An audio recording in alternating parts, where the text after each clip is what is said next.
A beekeeper named Adam becomes a wanted man after being responsible for 2 explosions in the city. As 2 FBI agents discover his next target, they get permission from their boss to take down the beekeeper with an elite SWAT team. However, as the special agents arrive at Adam's next target, he interrupts their briefing and boldly says he'll hurt anyone who tries to stop him.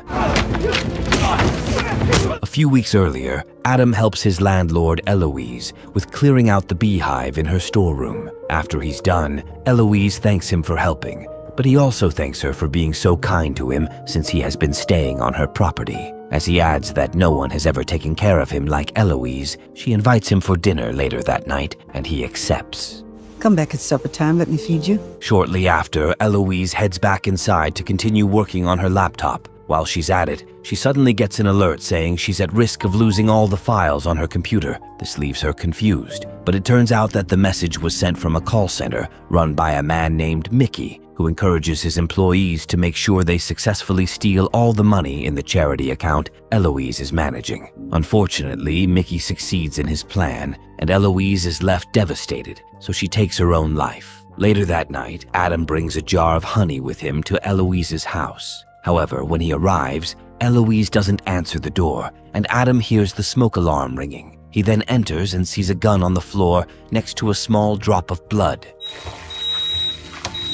Before he can react, an FBI agent named Verona shows up behind him and arrests him. Adam then realizes that Verona is Eloise's daughter, but despite his attempts to convince her that he had nothing to do with Eloise's death, she doesn't listen to him. After a while, she then asks Adam a few questions about how he knows Eloise. Adam says Eloise rented a space on her property to him and that he's a beekeeper who was only bringing Eloise some honey that night. How do you know my mother? Verona still doesn't believe he's innocent, but as she finally receives the result of the prints on the murder weapon, she discovers that Eloise took her own life. This leaves her shocked, but as she then checks her mom's laptop, she notices that all her accounts were cleared out before she killed herself. Adam also gets released, and as he's back on the property, Verona apologizes to him for how she acted earlier. He says what she did was understandable and that he doesn't hold it against her. After she then invites him to the house, Verona tells Adam that her mom was the victim of a phishing scam. Adam asks if she knows who did it, but Verona says that according to her friends in cybercrimes, the organization is currently untraceable. Following this, Adam leaves the house, saying he needs to protect the hive. I need to take care of the hive.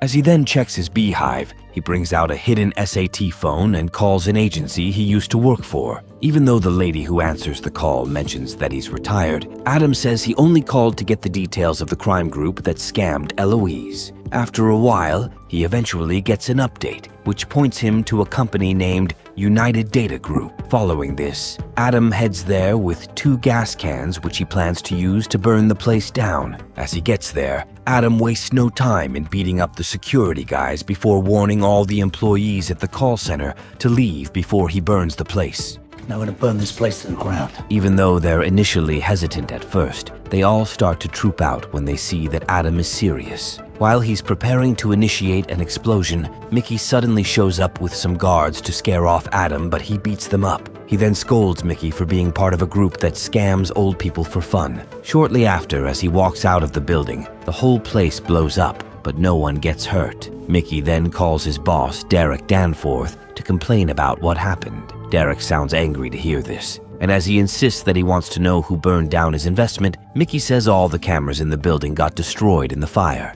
And he burns the place to the ground. Following this, Derek meets his head of security, Wallace, to ask for his help. Wallace is an ex-CIA director who now works for Derek at the request of his mother. However, Wallace prefers to stay out of Derek's business, so Derek eventually tells Mickey to track down all their latest victims so they can find Adam. Elsewhere, Verona's partner, Matt, informs her of what happened at United Data Group, so she immediately rushes to the scene. After asking questions around, the FBI agents then discover that an unknown man carrying 2 gas cans blew up the building. Elsewhere, Mickey takes a group of guys to check the houses of the last few victims of their scam. As they get to Eloise's house, they see Adam just after he's done tending to his beehive. Since the plan is to kill him, They initially destroy his beehive before following him to his workshop to finish the job. Unfortunately for them, Adam is already aware of their presence, and he kills all of them except Mickey, who gets his fingers chopped off.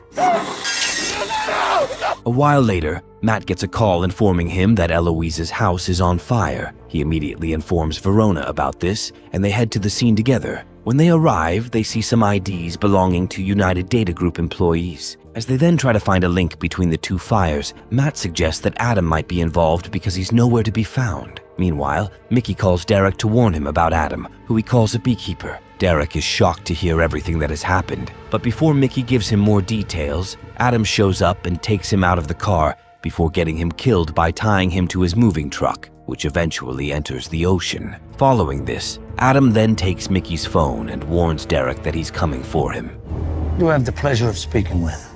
Elsewhere, Verona looks at all the information she has gotten so far, and she tells Matt that she thinks United Data Group is just one of the call centers that Mickey runs. As she mentions that there might be a main office, Matt commends her for her brilliant work. He also mentions that, after checking through their database, it almost seems like Adam doesn't exist. As this sounds confusing to Verona, Matt says he's likely part of a classified program, because they know he used to be in the military. Shortly after, Matt then receives a call informing him that Mickey's dead body has been found. Meanwhile, Derek tells Wallace about the problem he has gotten himself into. As he mentions that Adam is a beekeeper, Wallace sounds scared and tells Derek that he has messed with the wrong person. Derek doesn't get this, but Wallace only ends up scolding him for always misbehaving since he started his data mining company. But I chose this job as a favor to your mother. After a while, they eventually end their conversation, and Wallace gets a call from Derek's mom, who turns out to be the President of the United States. During the call, President Danforth begs Wallace to help Derek clear his mess, and even though he initially says he's not sure how he'll do it, he finally agrees after being offered a seat on the board of a big company. Following this, Wallace calls the CIA director to inform her that a beekeeper is trying to kill Derek. Even though she initially says there's nothing she can do about Adam because he's retired, she eventually mentions that the current beekeeper will go after him. Shortly after, the current beekeeper, Anisette, attacks Adam while he's at a gas station. Even though she immediately tries to kill him, Adam finishes her off before burning the gas station. This information soon gets to the CIA director, and she tells Wallace that all the other members of the Beekeeper program have decided to remain neutral after what Adam did to Anisette. This gets Wallace pissed, so he hires former SEAL Team soldiers to help with getting Adam killed. While briefing these soldiers, Wallace finally mentions that Adam is part of a beekeeper program that was introduced many years ago. He adds that beekeepers are given the free will to act as they want as long as it's meant to protect the United States and keep the system safe. Even though the soldiers feel confident about their chances, Wallace warns them that it won't be easy. Elsewhere, Matt and Verona are informed of the burnt gas station, so they immediately leave to check out the place. When they get there, they find Anisette's truck and wonder how she managed to get the sophisticated system attached to it. Verona also finds a book for beekeepers inside the truck, and this makes her connect the dots that Adam and Anisette are alike. Since they also discover that Anisette has no public records, Matt and Verona believe Anisette is part of the same program as Adam. Meanwhile, Adam goes to an old stash of weapons to get everything he needs to take down Derek. As Verona and Matt then return to work, they get a call informing them that the deputy director of the FBI, Prigg, is coming to see them. Shortly after, Prigg arrives and gets briefed on the latest about Adam. During the briefing, Verona mentions that she thinks Adam is part of a classified beekeeper program, but Prigg tells her to stick to what she knows. Following this, she mentions that she believes Adam's next target is a company named 9-Star United. She adds that the company currently controls several call centers, which are all part of the same group. Prigg then asks what she needs for the mission, and as Verona lists a couple of things, including a SWAT team, Prigg approves her request. A while later, an FBI SWAT team, led by an agent named Kim, is assigned to secure the 9-Star United building. As they enter the building, they meet Wallace's mercenaries who mention that they've been hired to protect the place. Since they can no longer go in, Kim takes his men out to strategize how to get Adam if he shows up. Sure there's no back entrances into this place. Meanwhile, the leader of Wallace's mercenaries, Pettis, takes his men to the part of the building where a man named Rico is running another call center for Derek. Pettis tells Rico to let everyone vacate the premises, but he says he can't. As Pettis still insists, Rico then calls Derek to seek his permission first. Outside the building, Kim and his men are still discussing how they can go in when Adam suddenly shows up beside them, saying he won't burn the place this time. He adds that he won't hurt anyone if they just let him in. Kim immediately orders his men to arrest Adam, but he beats them up before entering the building. Meanwhile, Derek refuses to stop his operation despite Pettis' recommendation. Following this, Pettis takes his men out, but they're unaware that Adam is now in the call center. As he then reveals himself to the employees, he tells them to leave if they don't want to die. Rico tries to keep everyone calm, but before Adam can hurt him, Pettis and his men return to the call center. Unfortunately, Adam beats them up and kills Pettis too.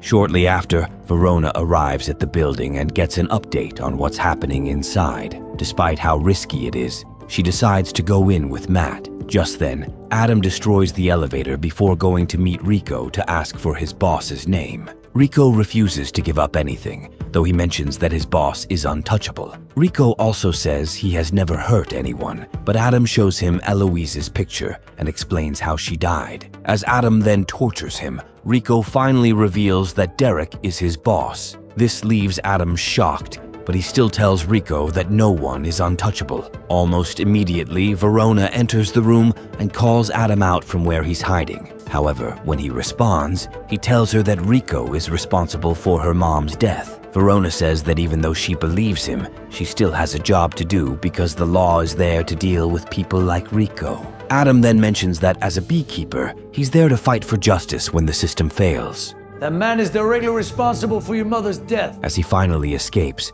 Matt tries to shoot him, but Adam overpowers him. Before he then kills Matt, the FBI agent pleads for his life, so Adam spares him. Shortly after, he then leaves the building while Verona and Matt return to the call center to get Rico arrested. While they're then looking around, Verona and Matt find a picture of Derek partying with Rico. As this suggests that Derek might be running the whole scheme, Verona and Matt are left shocked since it could all lead back to the president. Elsewhere, Wallace gets a text informing him that Pettis and his men are dead. This gets him scared, and he suggests to Derek that the only way to get him protected is to call his mom and stay close to her. Derek thinks this is a good plan, so he calls his mom, and she agrees to let him stay with her at her beach house. Meanwhile, Verona and Matt inform Prig that they believe Derek's company, formerly led by his mom, has been orchestrating the scams. Prig is shocked to hear this, especially because President Danforth's campaign was self-funded. But Verona also confirms that the campaign money wasn't clean. She then adds that she thinks Adam is following the money and trying to be a queen slayer. As Prig doesn't seem to get this, Verona mentions that according to the book for beekeepers, a queen slayer is a part of the hive that kills the queen when she produces a defective offspring. Since it is believed that Derek is the defective offspring of the president, Verona says Adam's next target is Danforth. With this, Prig says she's free to do all she wants as long as she gets Adam. You have a blank check. Good luck. Shortly after, Verona and Matt head to the president's beach house to be part of a private detail meant to prevent Adam's next attack. Elsewhere, Wallace looks uncomfortable at the sight of the Secret Service at the beach house. Derek has no problem with them, but Wallace thinks they won't be able to stop Adam. Since this is the case, Wallace hires the services of a man named Lazarus, who claims to have once killed a beekeeper, though he shows his broken leg as proof of how difficult the battle was. As Wallace still seems worried, Lazarus tells him that his crew will soon arrive to help him take down Adam if he shows up. Meanwhile, Adam impressively sneaks into the beach house and blends in perfectly after killing a Secret Service agent and stealing his uniform. Almost immediately, President Danforth arrives, and as she sees a heavy security presence at the house, she looks confused and complains to Wallace, who also seems nervous. Shortly after, Adam puts a bomb on one of the cars at the house. He then changes his clothes before entering the main building and joining the party inside. Lazarus's crew also arrives, and they seem really excited to get to work. A while later, Johnson arrives at the beach house and confronts Danforth about her son's dealings. Since she doesn't understand what's happening, she immediately calls Derek to join her in her office. When they get there, Derek sees Prig and looks nervous, especially as the FBI deputy director suddenly asks if he knows United Data Group. Derek says it's a company he invested in, but as Prig also asks about 9-Star United, the president's son gets really uncomfortable as he doesn't know what to say. Meanwhile, Adam continues to move around the house until Verona sees him. She then alerts everyone to go after him. Adam quickly makes his way outside, but unfortunately, Lazarus is able to stop him from going too far. As he then decides to kill Adam, Matt and Verona are shocked by this because the beekeeper isn't even armed. Despite this, Lazarus says it doesn't matter, and as he gets the go-ahead from Wallace, he decides to take the shot. As long as this motherfucker's breathing, he's armed. However,